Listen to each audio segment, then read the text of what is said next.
Cabinet will meet in the morning to consider the results of tonight's vote and how we should proceed.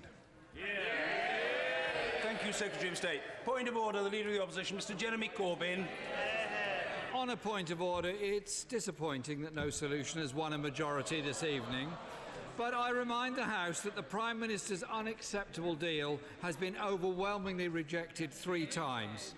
The margin of defeat for one of the options tonight was very narrow indeed, and the Prime Minister's deal has been rejected by very large majorities on 3 occasions. If it's good enough for the Prime Minister to have 3 chances at her deal, then I suggest that possibly the House should have a chance to consider again the options that we had before us today in a debate on Wednesday, so that the House can succeed where the Prime Minister has failed in presenting a credible economic relationship with Europe for the future that prevents us crashing out with no deal. Thank you to the Leader. Yes, point of order, Mr Ian Blackford. Thank you, Mr Speaker. It would indeed be an outrage if the government sought to bring back its deal. It really is about time that the government accepted reality, that the deal that the government put forward has been defeated 3 times, with the largest defeat in parliamentary history. Mr Speaker, Now, the right honourable gentleman is entitled to be heard, and believe me, notwithstanding the shouting from a sedentary position, he will be heard. That's the be-all and end-all of it. It's as simple as that. The right honourable gentleman will be heard. Mr Ian Blackford. Thank you, Mr Speaker. I acknowledge that I'm disappointed that tonight that we haven't won with revoke, with having a people's vote and a single market customs union. But the reality, Mr Speaker, is that these votes on 2 occasions have won by a very small number. And we need to try and see where we can find consensus and work together. But fundamentally, from us that represent seats in Scotland, we voted to remain in the European Union. And tonight, Mr Speaker, a vast majority of Scottish MPs have voted to revoke Article 50. A vast majority of Scottish MPs have voted for a people's vote. A vast majority of Scottish MPs have voted to stay in the single market and customs union. It is crystal clear to us from Scotland that our votes in this House are disrespected. And it's becoming increasingly clear to the people of Scotland that if we want to secure our future as a European nation, then we're going to have to take our own responsibilities. And Mr Speaker, the case is this: sovereignty rests with the people of Scotland, not with this House. The day is coming where we will determine our own future, and it will be as an independent country. Thank you. Yes, I'll take a point of order from Mr Nicholas Bowles. On a point of order, Mr Speaker, I've given everything to an attempt to find a compromise that can take this country out of the European Union while maintaining our economic strength and our political cohesion. I accept I have failed. I have failed chiefly because my party refuses to compromise. I regret, therefore, to announce that I can no longer sit for this party. Oh, Nick, don't go. Come on. Come on, stay. Come on. Honourable gentleman has told the House. Indeed. Of course I shall come to other honourable members. A point of order, Sir Vince Cable. No, Mr Speaker, it is even clearer than it was the last time we had indicative votes that there is one compromise option that has very substantial support. There is the largest number of votes in the House for a people's vote, larger than last time. Is it not possible to combine the two and therefore find a way forward through a consent? Well, the right honourable gentleman's question is, of course, of a rhetorical character. It invites no response from me, but he's registered his view, upon which I'm sure colleagues will reflect. Point of order, Mr Nigel Dobbs. Thank you very much, Mr Speaker. And isn't the case, just to remind the House, that the only proposition that has ever had a majority in this House is the Brady Amendment? That is a fact. Whatever members may think, whatever they may say, that is the proposition that has had a majority in this House and could allow the withdrawal agreement to go through. And as Chancellor Merkel visits the Irish Prime Minister this Thursday, can I say that there is still an opportunity, Mr. Speaker, for the Prime Minister and the government to prosecute the issue which has bedevilled her withdrawal agreement throughout, the backstop. And that issue still needs to be addressed, and if it is addressed, then we can be in business. Point of order, Caroline Lucas. Thank you, Mr. Speaker. Just looking at these figures, I'd like to reinforce the comments from the Right Honourable Member for Twickenham. I regret what the Honourable Member for Grantham and Statham has to do, but if you were to link to his proposal the opportunity to have a public vote, we would have a huge majority in this House. And the idea that we would avoid doing that for fear of the democratic moment of the European elections is frankly absurd. Why would we be afraid of one democratic event and for fear of that avoid a further one? That makes no sense. The Prime Minister's deal is dead. We should look at where the majorities in this House lie. They lie with a softer Brexit going against a people's vote to the country. Thank you. Point of order, the Father of the House, Mr. Kenneth Clark. Mr. Speaker, with the help of the people who work with me, I've got a damn sight nearer a majority in this House than anybody else has so far, from the rather curious and now historic Malthouse compromise, which I fear is dead. Just 3 is quite near. We cannot go on with everybody voting against every proposition. And the difficulty is, there were people who want a people's vote who wouldn't vote for my motion because they thought they were going to get a people's vote. There were people, the Scottish nationalists, who wanted Common Market 2, so wouldn't vote for mine because they wanted Common Market 2. All of them actually have nothing against mine. If they continue to do that, they will fail. To the Honourable Lady, I would say, if you add the people's vote to a motion like mine, you lose votes all over the place and in the Labour Party. And you lose more than you gain. They should actually accept that they haven't got a majority yet for the people's vote and vote for something which they have no objection at all to as a fallback position.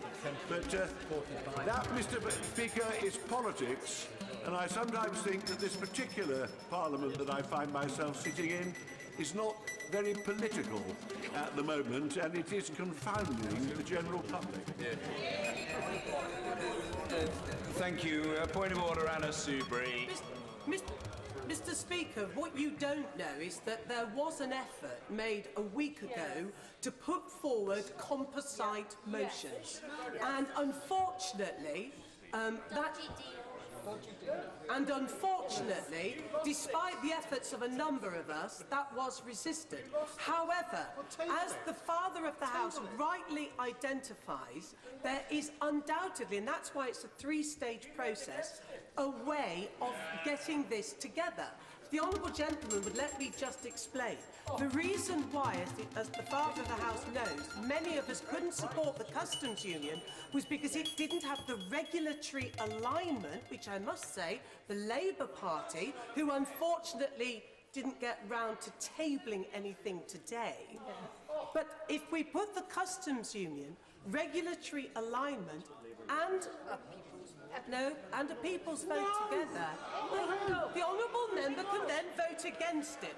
But if you look at the figures, and if I could have the Honourable Gentleman not yelling in my ear, there is every chance on Wednesday we can find a compromise. And Mr. Speaker, the other thing that needs, yes, but it needs to be said, I am very upset, as I'm sure many others are, at the Honourable Member for Stamford and Grantham, who is a fine champion for his community, to making the decision that he has made. But he's wrong, because he has been right to do what he's tried to achieve. And the reason his motion failed was because it didn't have the longevity of being in the withdrawal agreement. And on that basis, again, a compromise can get a majority. Thank you. Point of order, Dr. Julian Lewis. On a point of order, Mr. Speaker, can I, within the rules of order, just point out that a clear majority of Conservative MPs, no fewer than 159, including tellers, voted a week ago that we should leave the European Union without a deal. So I find it very strange that everybody assumes that because of the House's position as a whole, that this cannot be a way forward, because if it was always going to be left to the House of Commons, dominated as it is by Remainers, to have the final say, there was never any hope for a referendum to achieve anything whatsoever. The Right Honourable Gentleman has made his own point in his own inimitable way, and he gives every indication of being well satisfied with his prodigious efforts this evening. Point of order, Mr. Hilary Benn. Thank you very much, Mr. Speaker. The consequence of tonight's votes is that the House has voted in favour of nothing. And as a result, in 11 days' time, the United Kingdom will leave the European Union without an agreement unless the Prime Minister, who's just left the chamber, acts. One of the things we have now voted 3 times to tell the Prime Minister is that we will not accept leaving the European Union without an agreement. The last time by 400 votes. Listen to 160. The Prime Minister indicated a week ago that she would respect the will of the House, and I was going to ask on a point of order, Mr. Speaker, whether the Prime Minister had given you any indication she intends to make a statement from that dispatch box to the effect that she will now be writing to the European Council to seek a further extension to Article 50. The short answer to the Right Honourable Gentleman is that she has given me no such indication, and I have received no such indication from any other minister. Indeed, we've just had the results of the votes. I have announced them only a matter of minutes ago, and there has been no communication to me from government ministers. But if that were to change, I would, of course, notify the House, or it would become apparent to the House ere long. Point of order, Vicky Ford. Thank you, Mr. Speaker. On a point of order, it's probably worth recalling that last Friday, the withdrawal agreement, as negotiated by our Prime Minister, achieved more votes than any of the options we voted on. Requires no response, but I'm grateful to the Honourable Lady. Point of order, Mr. Peter Kyle. I think that now is the time for a little reflection and humility. I would have expected a little more humility from the Brexit Secretary in his statement, because when it comes to the need for a majority, we are all in this together, and that includes government too. The bottom line is, from the last 2 sessions of these indicative votes, the proposition that myself and the member for Sedgefield have offered has come top, and tonight came within 8 votes of his own proposition. The proposition put forward by government. Is now not the case. If there is not a majority for anything outright, Mr. Speaker, we have to start looking to see how minorities in this House can be brought together in order to get the blockage that is within the House of Commons sorted, so that we can move forward as our politics can move forward, the Commons can move forward, and our country can get the resolution it needs. Mr. Speaker, can you help guide us how government can start acting with humility, reaching out and working with those of us with oppositions, rather than sticking to its guns? Well, the Honourable Gentleman, I fear he invests me with powers I don't claim to possess. It's late at night. I think we have to await, as Macmillan used to say, events, and see what transpires tomorrow. And God willing, I shall be in my place, and I will always seek to facilitate the House, which it's the responsibility of the Speaker to do. But I can't say with any confidence what will happen, and in that respect, I think I'm frankly not in a minority. I think most colleagues would say with confidence that they don't know what is to follow. Point of order, Sir William Cash. Thank you, Mr. Speaker. I thought in the light of the word blockage that was just used and the suggestion that somehow or other there is something wrong with our democratic system, could I just simply say this, may I, as a point of order, just to recall the fact that Section 1 of the Withdrawal Act 2018 quite clearly states as a matter of law that the European Communities Act 1972 is repealed on exit day, and if that exit day happens to be April the 12th, so be it. That is the law of the land. That is something which we ought to hang on to, because that is the anchor of the referendum for which the British people voted. Honourable gentleman, he's represented his own position correctly, and I know that because I've heard the honourable gentleman make that point with comparable eloquence on several occasions. Whether he has entirely fairly characterised the position of the honourable gentleman, the member for Hove, I don't know, but the honourable gentleman member for Hove will doubtless study the official report and make his own assessment. A point of order, Mrs. Ellen Goodman. Thank you very much, Mr. Speaker. This is obviously a very disappointing evening for all of us. Unlike some of the other people who've made points of order, I'm not going to promote the merits, great though they are, of the motion put forward by the Father of the House. But I just do want to point out that the government has an opportunity tomorrow to bring something forward to resolve this.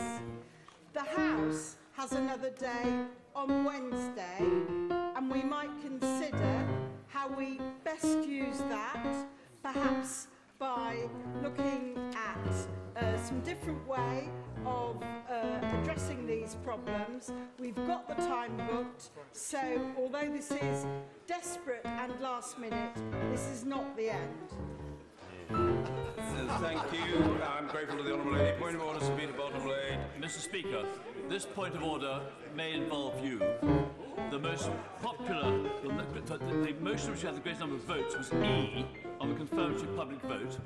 Although that, as my honourable friend has pointed out, was fewer than the number of votes for the Prime Minister's deal on Friday, can I invite you to consider whether you would get party leaders together to see whether those two can be put as a runoff with a free vote across the House?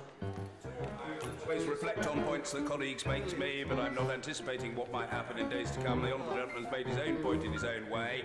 I didn't mean it in any unkind or discourteous sense, but it's a point I've heard floated in parts of the popular prints in recent days, but that doesn't invest it with a validity which it might otherwise lack.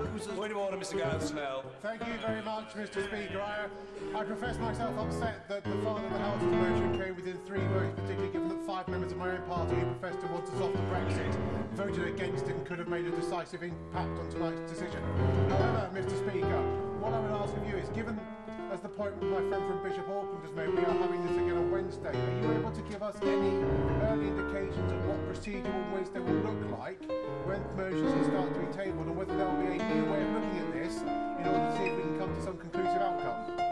I'm grateful to the honourable gentleman. The only early indication that I can give him is that I think it is reasonable on the basis of what was passed earlier today in the business of the House motion to suppose that the right honourable gentleman, the member for West Dorset, will be carefully contemplating the intended procedure for Wednesday. Specifically, I think it's reasonable to expect that he will be looking to table a business of the House motion, and from that the honourable gentleman will gather what the right honourable member for West Dorset has in mind. Colleagues will be able to take a view about that. Moreover, just as colleagues have spoken to each other in recent days, bidding for support for particular options, it is open to colleagues to communicate with each other about these matters before Wednesday, and I rather imagine that they will do so. Precisely what procedure is envisaged, I can't say, nor is it self-evident that there can be only one procedure proposed. There may well be a number of alternative ideas circulating in colleagues' minds, and I can't say more than that. We will have to see. Well, there's nothing very significant about that.